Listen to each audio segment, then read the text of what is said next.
이제 계시록 2장 8절로 11절을 본문으로 서머나 교회에 관하여 말씀드리겠습니다. 서머나 교회는 아시아 7교회 중 두 번째 교회로서 역사적으로는 1세기 후반 네로 황제 때부터 4세기 초반의 콘스탄틴 황제 이전까지의 교회 시대에 해당합니다. 지혜로우신 주님께서는 도시 이름을 지으실 때도 깊은 의미가 있게 하셨는데, 서머나라는 이름은 모략, 쓰다라는 뜻으로서 과연 서머나 교회는 환란을 겪고 고난당한 교회였습니다. 그러나 환란 중에 있는 서머나 교회를 향하여 주님께서는 오늘 본문 2장 8절에서 자신을 소개하시기를 처음이요 나중이요 죽었다가 살아나신이라고 하셨습니다. 이 말씀은 고난 중에 있는 그리스도인들은 그분이 사망을 이기고 부활하신 분이심을 믿고 담대하라는 교훈과 격려의 말씀인 것입니다. 그리고 9절 앞부분에서는 내가 네 환난과 궁핍을 아노니 실상은 네가 부요한 자라며 칭찬과 위로를 하셨습니다. 서머나 교회가 당한 고통은 환난과 궁핍 두 가지였습니다. 그것은 예수의 이름 때문에 당한 환난이었으며 그분을 위한 궁핍이었습니다. 그러나 세상적으로 보면 가장 낮고 천한 서머나 교인들이었지만 주님께서 보시기에는 실상은 부요한 자들이었습니다. 역대로 서머나 교인들이 그리스도의 고난에 가장 깊이 동참한 이들이었습니다. 기독교는 생명의 종교입니다. 즉 십자가에서 죽으신 예수께서는 사망을 통과하시고 3일 만에 부활하심으로써 그분 자신이 부활이요 생명이심을 입증하셨습니다. 그러므로 그리스도를 믿는 우리도 그분과 함께 고난을 통과해야 합니다. 모든 사람은 부요하고 평안하게 살기를 소원합니다. 누구도 가난하게 되거나 고난받기를 원치 않으며 그것을 두려워합니다. 그러나 하나님께서 출애굽한 이스라엘을 40년 동안이나 광야에서 단련하시며 체질을 바꾸신 것 같이 오늘날 구원받은 우리도 하나님 나라에 들어가기 위해서는 많은 연단과 하나님의 다루심이 필요한 것입니다. 사도행전 14장 22절에서는 우리가 하나님의 나라에 들어가려면 많은 환난을 겪어야 할 것이라고 하셨고, 오늘 본문 2장 10절에서도 내가 장차받을 고난을 두려워 말라고 하셨습니다. 고난받는 것은 교회의 특성입니다.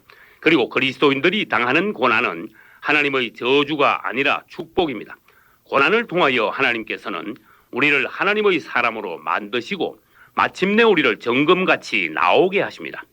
누가 그리스도를 가장 닮은 사람입니까?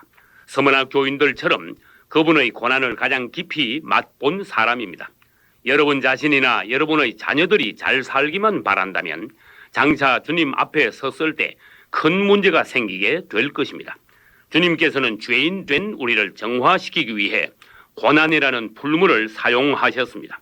하늘의 미랄이 땅에 떨어져 죽지 않으면 계속 하늘 그대로이지만 그것이 땅에 묻혀 한 번 죽는다면 오히려 많은 열매를 맺게 됩니다. 또 금강석 바위가 그대로 있을 때는 돌덩이지만 용광로를 통과한다면 값비싼 순금이 산출됩니다. 그런데도 당신이 고난받기를 두려워한다면 그것은 첫째, 사탄에게 항복하는 것이요, 둘째, 그것은 그리스도의 길을 따르지 않는 것이며, 셋째, 당신은 정금 같은 새 사람이 되지 못할 것입니다. 주님은 나를 위해 죽으셨는데 나는 주님을 위해 죽지 못하고 오히려 주님을 이용하여 잘 살기만 바란다면 나는 이미 그리스도인이 아닙니다. 주님의 사랑을 맛보고 온전히 거듭난 성도는 그분을 위해 기꺼이 자신의 생명을 내어놓습니다. 그러나 변화받지 못한 세상적인 교인들은 성공하여 부자 되기만 궁리하며 자신만 생각했지 주님과 교회에는 큰 관심이 없습니다. 세상에서 잘 살려는 욕망이 있는 사람은 세상과 적당히 타협할 것이며 결국에 가서 그는 주님께 대한 지조를 버리게 될 것입니다. 주님을 이용하여 부자가 되어버리는 욕망을 내려놓고 다만 진실하고 성실하게 살면서 범사에 감사하십시오. 많은 사람들이 예수를 믿는다고 하지만 그들의 믿음이 진실된 것인지 혹은 거짓된 것인지는 평소에는 잘 알 수 없으며 불같은 시험을 만나봐야 비로소 알 수 있게 되는 것입니다. 당신의 믿음이 나무나 풀이나 지푸라기 같다면 불같은 시험 앞에서 그 믿음은 불타 없어질 것이며, 반대로 당신의 믿음이 금이나 은이나 보석 같다면 불 속에서도 그 믿음은 오히려 빛나게 될 것입니다. 사드락과 메삭과 아벳느고는 믿음을 지키고 승리한 그리스도인들의 예표가 되었습니다. 조만간 당신의 믿음도 환난을 통하여 실체가 드러나게 될 것입니다. 이제 2장 9절 뒷부분에서는 자칭 유대인이라고 하는 자들의 회방도 아노니 실상은 유대인이 아니요 사단의 회라고 하셨습니다.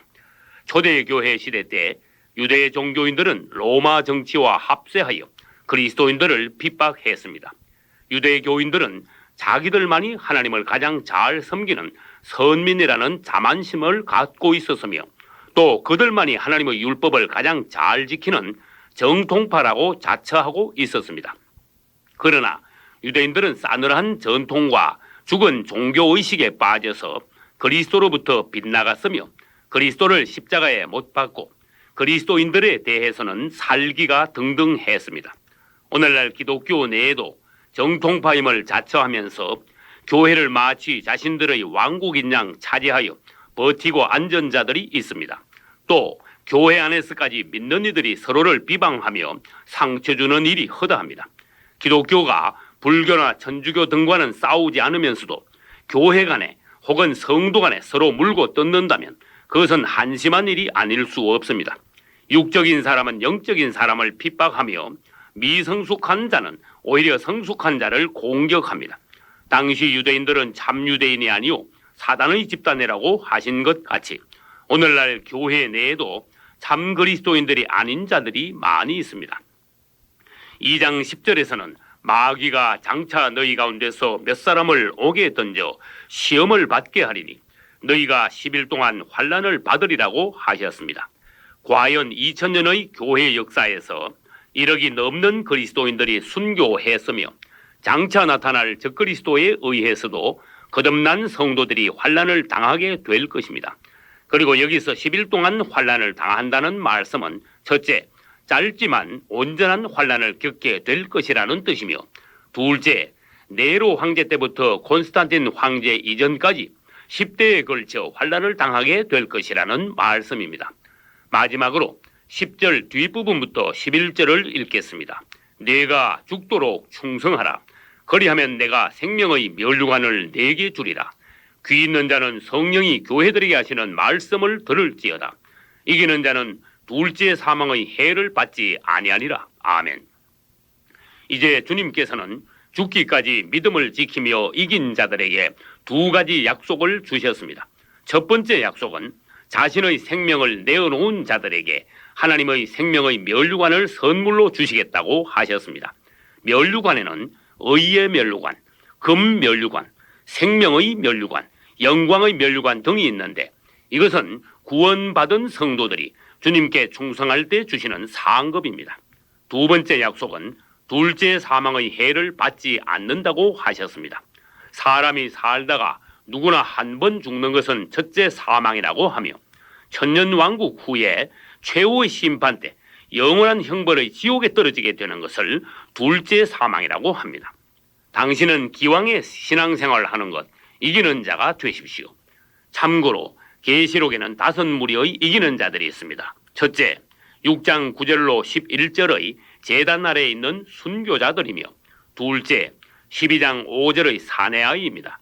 셋째, 14장 1절로 5절의 하나님의 인마전 14만 4천 명이며, 넷째, 15장 2절로 4절의 유리바다 위에 서 있는 자들이며, 그리고 다섯째는 19장 7절로 9절의 예비된 신부들이 이기는 자들입니다. 이 땅에 이기는 자들이 온전히 준비되는 날 그리스도께서 다시 오실 것입니다. 보라, 신랑이로다, 맞으러 나오라. 아멘.